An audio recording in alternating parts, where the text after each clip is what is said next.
I'm still here under the chemical skies of Byron Bay. The chemtrails here have been absolutely phenomenal in the last week. Actually, last Tuesday here we had the highest amount of chemtrails I'd ever seen. The whole sky was literally covered in these things, and they were spreading out into these really strange wispy-looking clouds.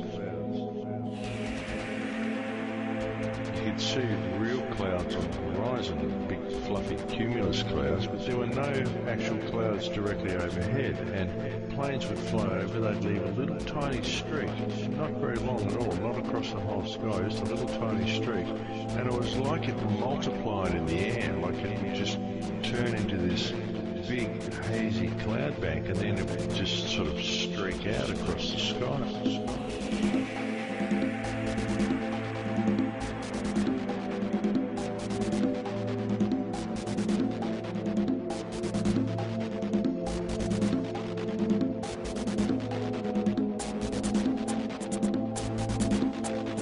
And it was like it multiplied in the air, like it would just turn into this big hazy cloud bank, and then it would just sort of streak out across the sky.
Clouds indeed. There were a couple of quite long trails laid around the place as well. There was one directly over the house where I'm living that looked exactly like a double helix in the sky. It was quite amazing. Yes, and so the chemtrails just aren't letting up, folks. They are still doing this stuff. It's very hard to try to explain a lot of this to people.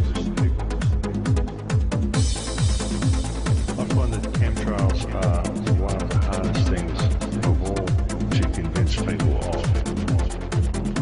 Because a lot of people quite rightly think, well, why would any ruling elite, if there is a ruling elite, why would they be spraying the sky with chemicals? Because they would be poisoning themselves too. And that's the thing.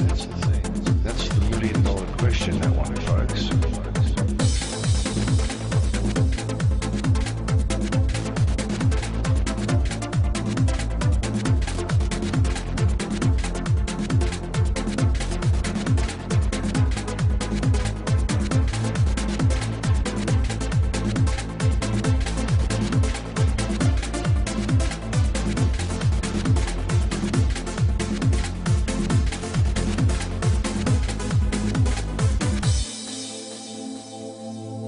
We know this is going on. These are definitely not contrails, folks. I mean, I don't know what they are, but I know what they are not, and they are not contrails.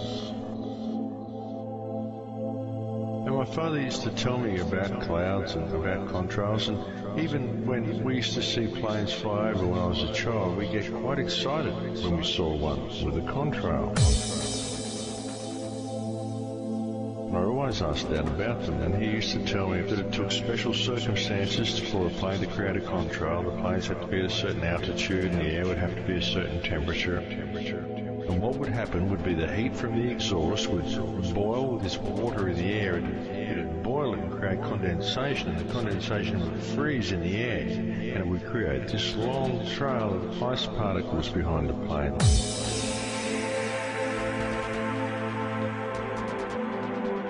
And then the ice melts after the plane's gone a little way. They can't stay there very long because it's just very fine particles of ice, condensation, so it just melts straight away, so there's nothing left behind.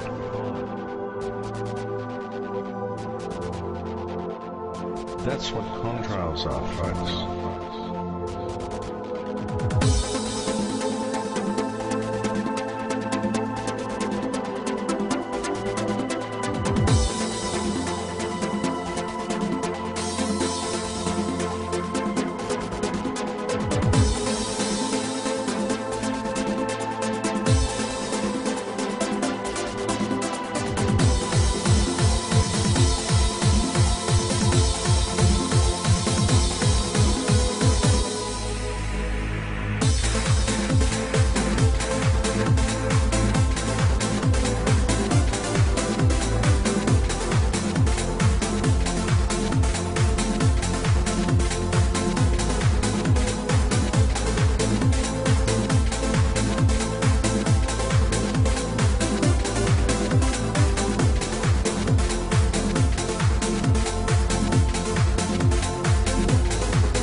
What's in the water that you're watering these things with? What's in the water that's growing the food that's coming down in these chemtrails? And as I said, folks, this affects everybody. This affects the entire food chain. It affects all life on this planet. So one really has to wonder what part of humanity would benefit from this, why this is going on. That truly is a million-dollar question.